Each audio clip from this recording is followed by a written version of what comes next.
All right, Debashis sir, we are exactly 30 seconds away, so it's all set now. So I'm putting the recording again now. Yeah.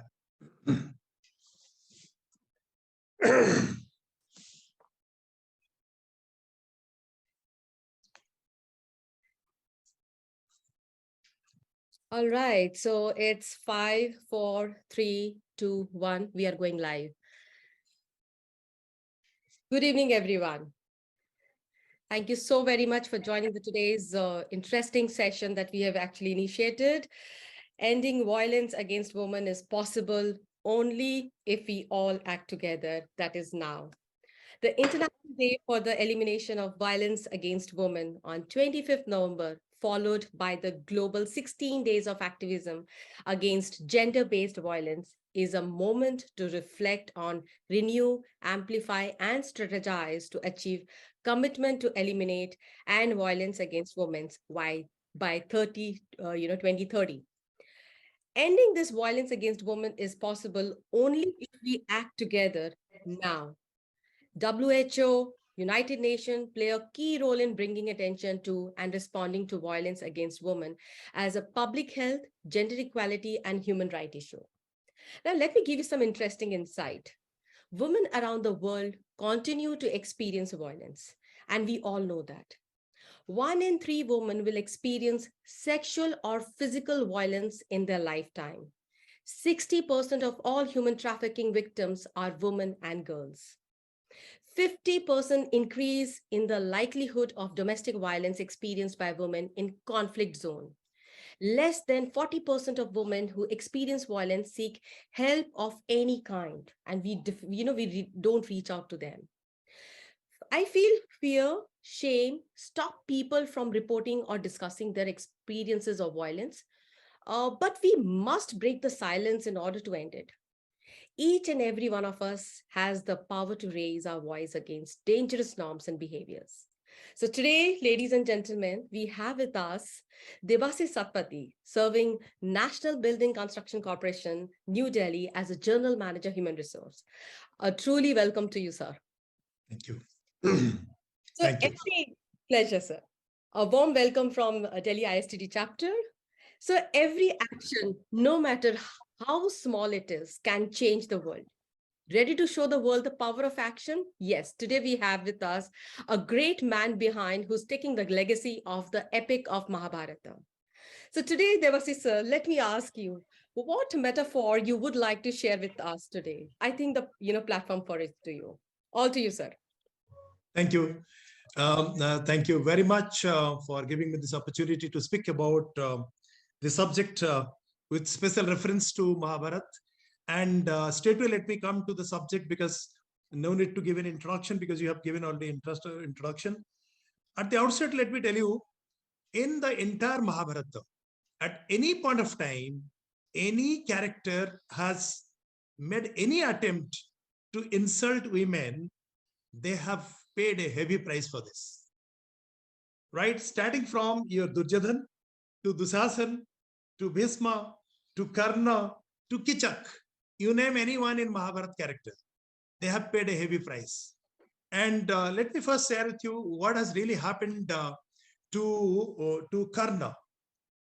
As you know, in Rajya Sabha, Draupadi was insulted. She was disrupted. And in this process, it was an insult to the entire humanity. And subsequently, when the Mahabharata war started, in fact, before that, it was really, Bhisma Pitama was terribly hurt because of this particular incident.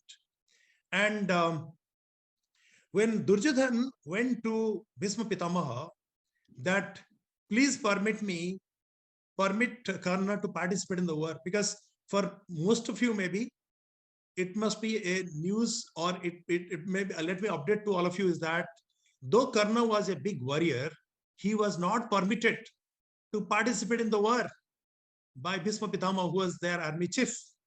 So when Duryodhana went to request to him, with a request to him that please permit my friend Karna to participate in the war, then Bhisma Pitama said no. As long as I am the army chief, he won't be permitted to participate in the war. Just imagine if you're a product of IIT or you are a product of IIT and IIM, and you have joined in an organization and you are asked to sit down idle and not to do anything. What happens to you? That's exactly happened to Karna. He was a big warrior. History also remembers him as one of the biggest warrior which has ever born in this country, but he was not permitted. And when Bhisma Pitama was asked why you are not permitting him, now any human being who doesn't know how to respect women, he doesn't have any right to fight and to participate in this war. As long as I am the army chief, I won't permit him. Maybe after my death, he could be permitted. So this is the kind of thing which has happened to him. So what I'm trying to communicate to all of you is that the first message I would like to give to everybody in this, those who are attending this program, is that anytime we are insulting any women, the result is not good. It is going to be very, very bad. So let's see the first management lesson from Mahabharata on how to respect women in the society is on prevention of prevention of sexual harassment, which has come up recently, but it is not a 21st century phenomena. Long back and during Mahabharata war also, during Mahabharata times also it was there. And anyone who was insulting women, he or she was getting punished. Over to the first management lesson from Mahabharata, that is on prevention of sexual harassment.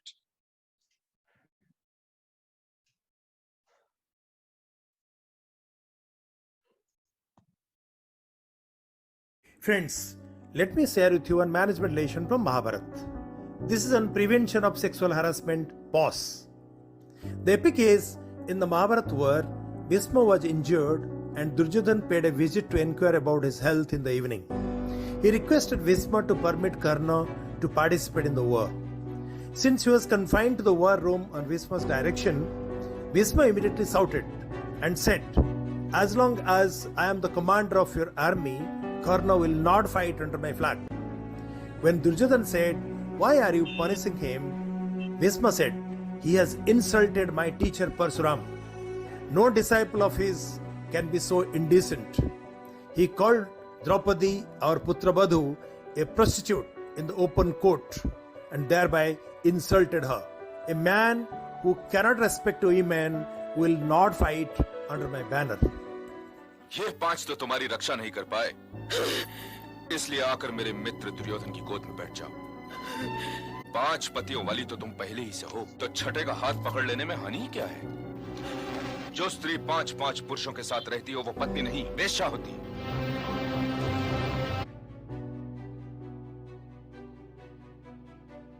और वैश्य का मान क्या और अपमान क्या, ये यहाँ नग्न भी लाई जाती तब भी अनुचित न होता।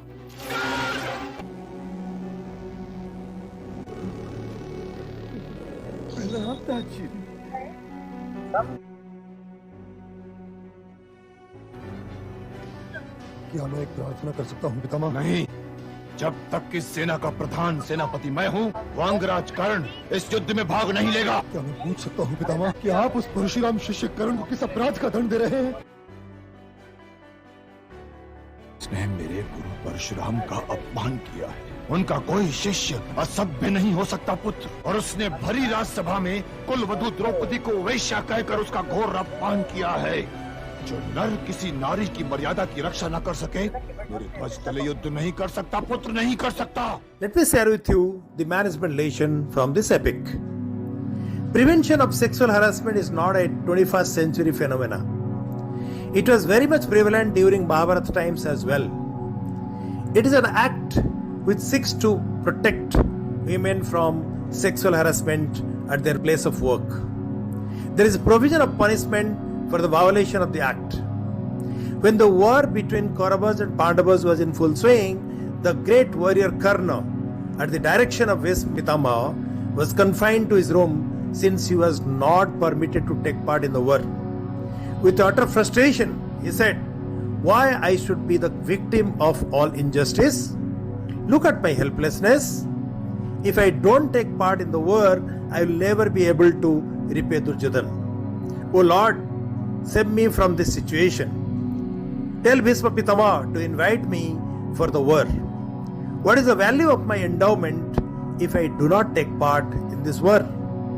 The way Karna was punished by Bhisma by asking him to be idle for his derogatory remark against Draupadi in the open court of Dhritarashtra, the POS Act also has adequate provisions for keeping away the accused from the work and punishment if proved guilty. Thank you. Right. So what I'm trying to communicate through this management lesson from Mahabharata is that any time in Mahabharata, at any point of time, any character of Mahabharata has made any derogatory remark or has made any attempt to insult women has given a heavy price for doing so. You name Durjadhan, you name Dushasan, you name Bhisma or Karna or even Kichak. So here the clear message to all of us that all of us need to understand in the organization, if you do not respect your women colleagues, probably the organization do not have good future. And same happens with the country also. Any country which doesn't respect the women, then that country doesn't have future. I don't want to name. There are some countries which are neighbor countries to India, and you know what is happening in these countries because they don't respect women. Okay, moving forward to our next lesson from Mahabharata is that you know what big mistake Bhisma Pitama has done in his as a Bhisma Pitama of the entire clan. And you know also that who was responsible for his death. It was none other than a lady to whom he had disrespected by kidnapping her, not for his marriage, but his brother's marriage. It was Amba, Ambika, and Ambalika. The story you must be knowing most of you must be knowing well that Bhisma Pitamaha attacked to the kingdom and kidnapped Amba, Ambika, and Ambalika, three sisters, for the marriage for his brother. And when Amba confessed after getting kidnapped that I am in love with one person, then he was made free to go back. And when she went back and she went to her fiancé, then that fiancé refused to marry her. Then Amba said, if you are not going to marry me, I am going to commit suicide. And she committed suicide. And before that, she declared that whoever has kidnapped me, he is going to have a very bad time in his life. I would be the reason for his death. And I will be taking bath again and again just to ensure that he is going to have a very bad, in his last part of his life. And Bhisma also went for Sarsajja because of this lady, who in her next birth was born as Sikhandi. And Bhisma Pitama had declared at the beginning that if any lady would be coming in front of me in the war, then I will be renouncing my weapons in the battlefield. And that's exactly happened. And Amba took birth as Sikhandi. He was a warrior. And then I invite you people to see what is the dialogue which has happened among Pandavas, where Krishna was there, and how they made a strategy that by putting Amba, Sikhandi, then there will be the direction of the war will be completely different. Direction of the company. And here, though the video which I had prepared was on differentiating competency or on leveraging unique competencies, but the message we need to draw from here is that if the way Bhisma insulted Amba by kidnapping her, and because of the curse of Amba, it was the death of Bhisma Pitama happened. So over to the next management-based learning from Mahabharata is on leveraging unique competencies, but the message is loud and clear. Over to the next video.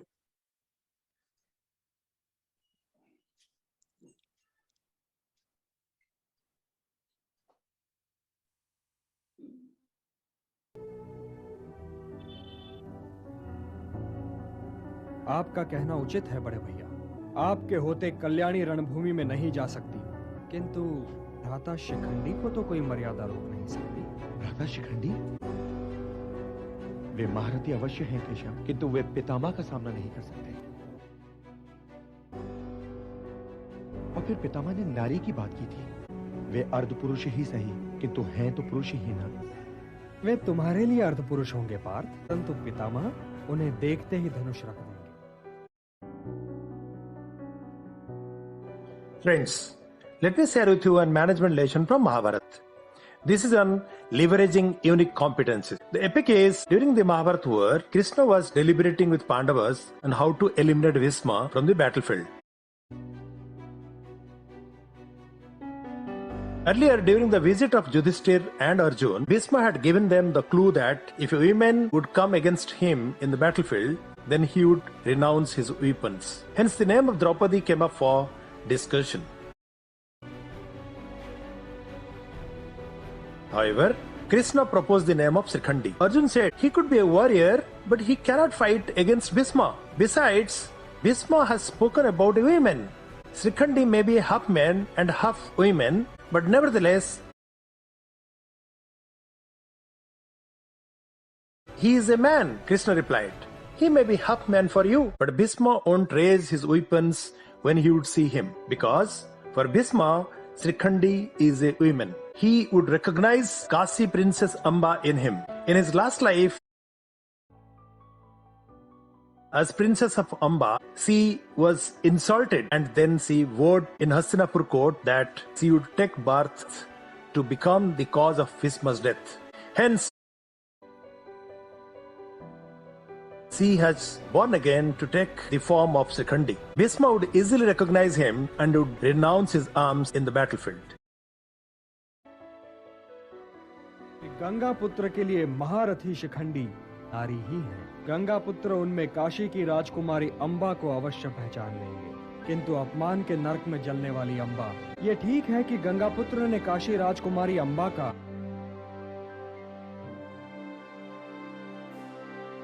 जाने या अनजाने में तनिक भर भी अपमान नहीं किया था, ये देख नहीं पाई थी। और उसने हस्तिनापुर राजसभा में प्रतिज्ञा की थी कि चाहे उसे जन्म पर जन्म लेने पड़े, किंतु वही गंगा पुत्र भीष्म की मृत्यु का कारण बनेगी।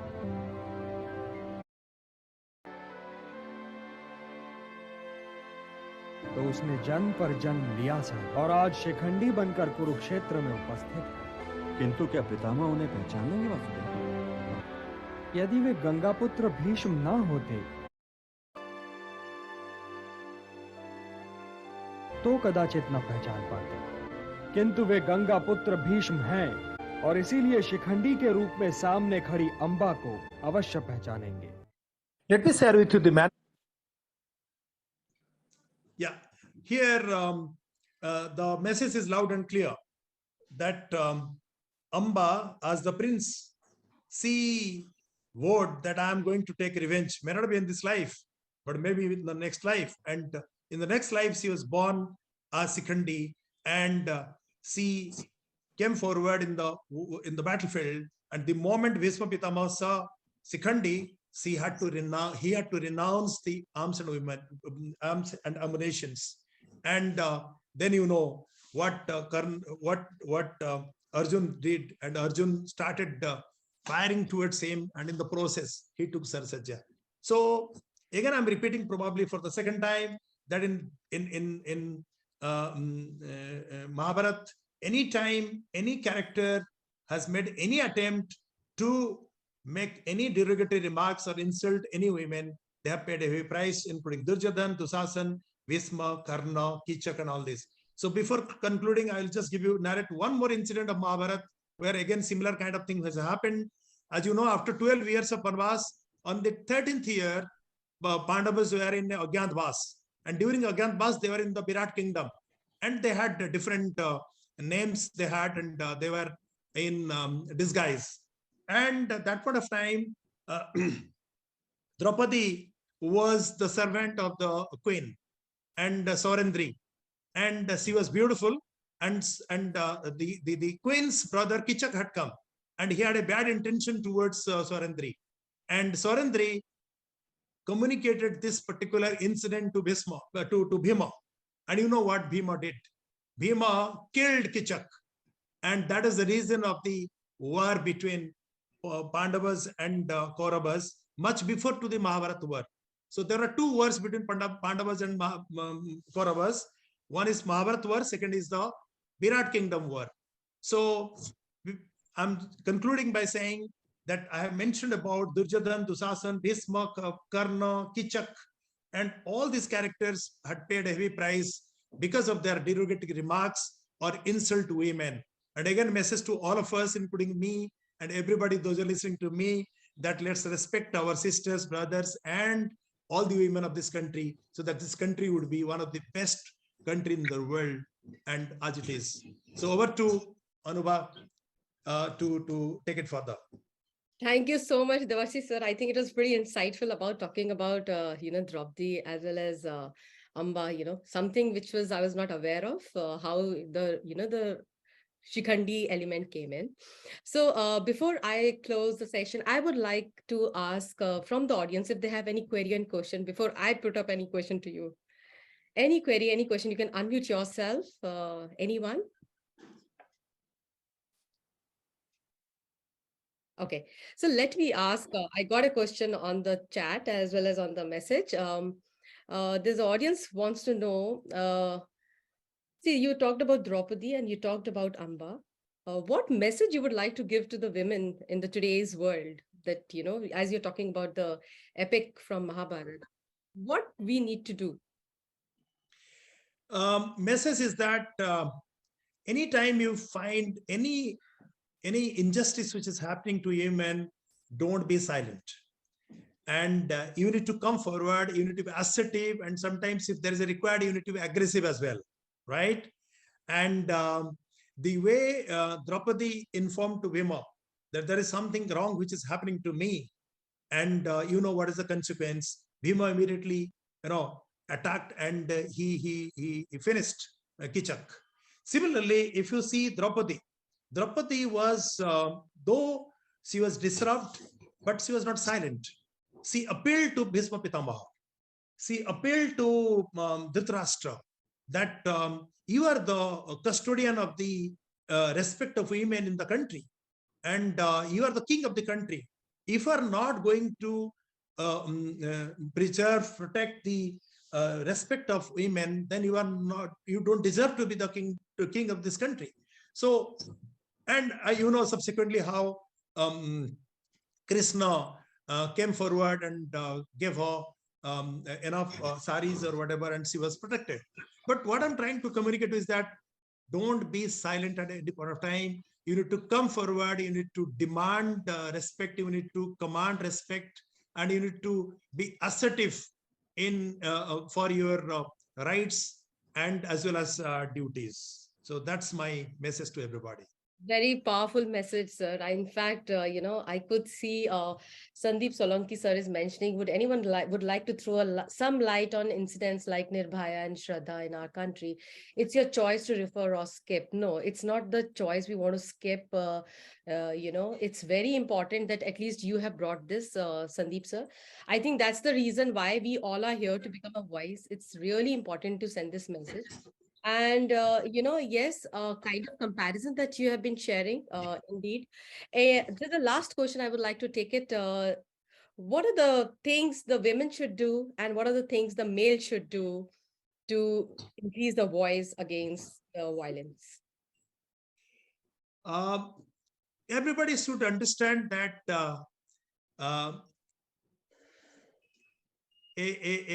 a man is having a wife, a man is having a sister, a man is having a mother, a man is having other women family members, and if any disrespect happens to them, how he would be feeling, right? So if I'm disrespecting a lady in my office, At the same time, I should think that my wife is also serving in an organization. And of course, she's a faculty in IP University. And if somebody is going to insult her, then how she will feel and how I will be feeling. So same thing should come to your mind. I should put myself in that particular position and understand.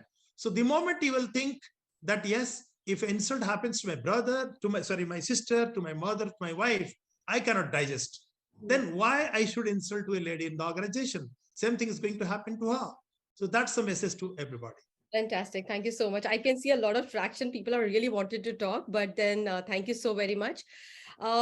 Yes, I heard a lot of slogan and a great people have actually come down to us. A slogan on International Day for the Elimination of Violence Against Women. Happy woman, happy family. Real men don't hit women. Be a man, respect women. Use your brain. Domestic violence is insane. It's a bribe not to fight. A life lived violently is a life wasted. Abuse is a crime, not an excuse. I mean, it's a plethora. But one thing is there. Unite, unite, unite. Activism to end violence against women and girls will be the focus of 2022, I know. And that's the spirit we ISTD Delhi Chapter has taken. So thank you so very much, each one of the members of ISTD Delhi Chapter, and taking this initiative and step forward to create a better world for women everywhere. This 16 days of activism will help us to discover how together we can be a part of creating a ripple effect of change that will last generations. Thank you so much, everyone. Namaste. Namaste, everyone. Thank you, Debashis, sir. Namaste. Pleasure. Namaste. Namaste. Namaste. Thank you.